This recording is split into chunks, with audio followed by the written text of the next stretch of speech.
आज हम बीएफएसआई को डिटेल में समझेंगे। जैसे कि लास्ट कुछ वीडियोस में आपको बताया गया था, बीएफएसआई का मतलब banking, financial services and insurance होता है। ये एक ऐसी इंडस्ट्री है जिसमें फाइनेंशियल प्रोडक्ट एंड सर्विसेज में डील किया जाता है। इसमें सारे banks, financial companies, asset management companies, insurance and shares broking companies शामिल हैं। अगर इसको और भी आसान भाषा में समझा जाए तो बैंक्स में प्रोडक्ट एंड सर्विसेज जैसे current accounts, saving accounts, loans, credit cards, insurance होते हैं। वहीं पे फाइनेंशियल सर्विसेज जैसे investment banking, brokerage, wealth management, mutual funds, stock market and financial advisory services होते हैं। इंश्योरेंस की अगर बात करें, आप सबको पता है इंश्योरेंस का मतलब बीमा होता है, जिसमें आते हैं life insurance, motor insurance, health insurance and travel insurance. चलिए अब समझते हैं ये इंडस्ट्री कितनी बड़ी है, यानी कि बीएफएसआई इंडस्ट्री कितनी बड़ी है और बीएफएसआई का इंडियन इकोनॉमी में कैसे कंट्रीब्यूशन है।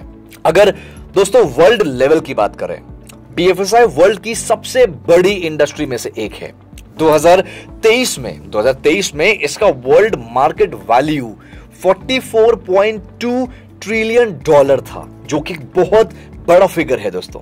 वही अगर भारत की बात की जाए तो बीएफएसआई इंडिया की सेकेंड लार्जेस्ट इंडस्ट्री में से है, जिसका जीडीपी यानी ग्रॉस डोमेस्टिक प्रोडक्ट जो है वो लगभग 7% का योगदान है। बीएफएसआई लाखों लोगों को रोजगार देता है, नौकरी देता है। ये सेक्टर इकोनॉमिक डेवलपमेंट को भी बढ़ावा देता है। जैसे इंडस्ट्री सेविंग्स और इन्वेस्टमेंट को बढ़ावा देकर छोटी बड़ी कंपनीज को लोन प्रोवाइड कराती है, जिसके जरिए उनका इनिशियल डेवलपमेंट होता है और वो कंपनीज काफी ग्रो करती है। इसके अलावा फाइनेंशियल इंक्लूजन में भी इसका रोल बहुत ज्यादा होता है दोस्तों। बैंकिंग प्रोडक्ट्स और सर्विसेज को हर उस जगह प्रोवाइड किया जाता है जहां पे बैंकिंग की सर्विसेज नहीं पहुंचती। आप भी देखते होंगे गांवों में बहुत सारे ऐसे कस्बे होंगे, बहुत सारे ऐसे गांव होंगे जहां पे बैंकिंग सर्विसेज नहीं पहुंचती थी। आज बीएफएसआई के जरिए, बीएफएसआई में जो बैंकिंग के कुछ इनिशिएटिव्स हैं, उसके जरिए ये बैंकिंग प्रोडक्ट्स एंड सर्विसेज हर जगह पहुंच रही है। एग्जाम्पल के तौर पे जनधन योजना, जिसके तहत कई करोड़ लोगों ने अपना अकाउंट खुलवाया था, जो कि एक सरकार की बहुत बड़ी पहल थी। दोस्तों, बैंक्स और फाइनेंस कंपनीज का एक खास रोल है इकोनॉमी में। ये पैसे के सर्कुलेशंस में मुख्य भूमिका निभाते हैं। ध्यान से समझिएगा इसको। यहां सेविंग्स और इन्वेस्ट किए हुए पैसे को जरूरतमंद लोगों तक लोन के रूप में पहुंचाते हैं और मनी सर्कुलेशन को बनाए रखते हैं। यहां तक कि बीएफएसआई इंडस्ट्री के कुछ ऐसे सर्विसेज हैं जिसके जरिए हम अपने फाइनेंशियल रिस्क या लाइफ के रिस्क को कम करते हैं या फिर मैनेज करते हैं। अब आप समझते हैं कि इसकी ग्रोथ और इसकी अपॉर्चुनिटी कैसी होगी।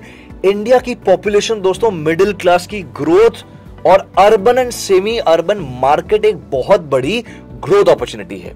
ये ग्रोथ अपॉर्चुनिटी बीएफएसआई प्लेयर्स के लिए है, यानी कि बीएफएसआई में जो टॉप कंपनीज हैं उनके लिए एक बहुत बड़ा ये प्लस पॉइंट है, बहुत बड़ा ट्रम्प कार्ड है। आज हमारे भारत में करीब 80 करोड़ लोग स्मार्टफोन का यूज करते हैं और ये फिगर दिन प्रतिदिन बढ़ता जा रहा है, यानी कि डिजिटल ट्रांसफॉर्मेशन एक बहुत बड़ी वजह है बीएफएसआई के फ्यूचर ग्रोथ का। एक रिपोर्ट आई थी, एक रिपोर्ट के मुताबिक 2023 से लेकर 2028 का जो ये समय है, ये जो ड्यूरेशन है, इसमें बीएफएसआई सेक्टर की जो एनुअल ग्रोथ रेट है दोस्तों, वो 15 से 17% होने की उम्मीद है। तो दोस्तों, इस वीडियो के जरिए आप सबको एक मैसेज पहुंचाना चाह रहा हूं कि बीएफएसआई काफी demanding, trending and growing industry है।